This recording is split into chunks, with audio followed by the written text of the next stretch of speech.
If you still don't know basically what is the Gospel of Thomas, it's a book that was removed from the Bible because of its teachings. It was in contradiction with what the church of today is teaching, and that's exactly why they removed it. But the information inside of it is actually how we can actually change your life. And the people that run this world, they definitely do not want you to know this information. So I'm here to tell you the truth. The first saying we're gonna talk about is found in the saying number 3, and it talks about heaven. It basically says that heaven is not a cosmic place in the afterlife, it's not in the sky or in the sea. And I'm gonna read it to you real quick. Jesus said, "If those who lead you say to you, 'See, the kingdom is in heaven,' then the birds of heaven will precede you. If they say to you, 'It is in the sea,' then the fish will precede you. But rather, the kingdom is inside of you."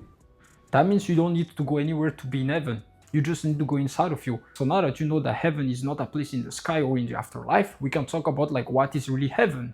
Heaven is a state of mind when you consistently feel peace, joy, serene, and happiness. Because I'm telling you, if you go into heaven right now, this is exactly how you'd feel. If you're experiencing any type of emotion that are not related to positive emotion, you're in hell. If heaven is in the sky or in the afterlife, that means here on earth, you're supposed to consistently feel miserable, sadness, sorrow, doubt, worry, and limitation. And do you really think God wants you to feel those emotions on a daily basis while you're on earth? Absolutely not. That's why Jesus was talking about the kingdom is within you. It's the inside that creates the outside. You can live in heaven on earth if you know how to extract that. The average man lives 100 years. Most of the people that watch my channels, they're 20 and 30s. We still have like 70 to 80 years left.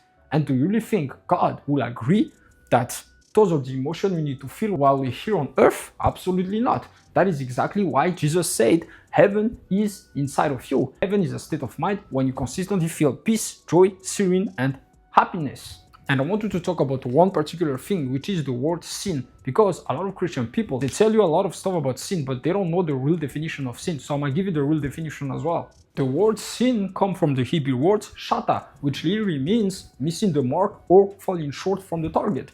The target is God. Anytime you're not falling into the target, which is heaven, you're in hell.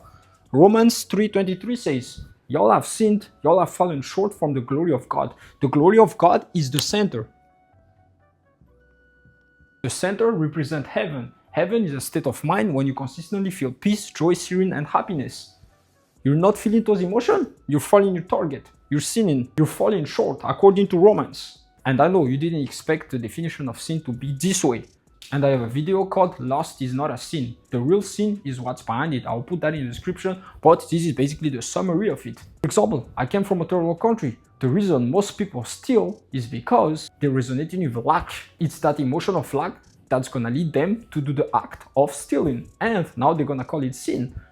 But the thing is, like, they can stop stealing, but if they still feel those emotions of lack inside of them, they're gonna still end up stealing regardless. Even if they stop the act, it's just gonna catch up to them. So the way for you to go to heaven, you go inside of yourself and you feel those emotions.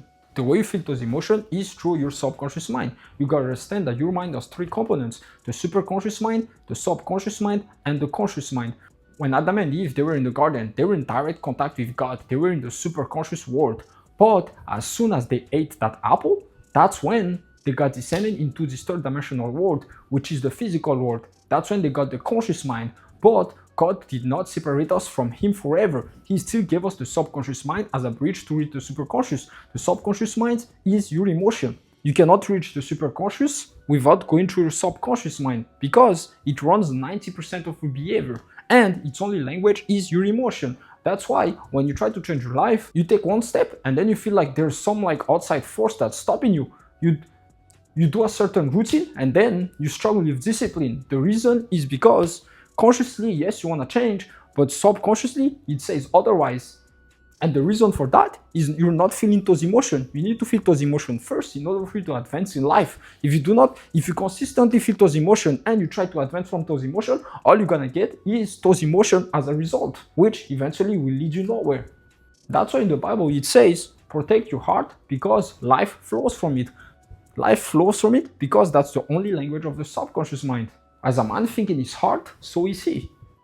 A man reap what he sow, or sow what he reap. I don't remember the exact wording, but it basically says, whatever emotion you feel, that's what you're gonna get in reality.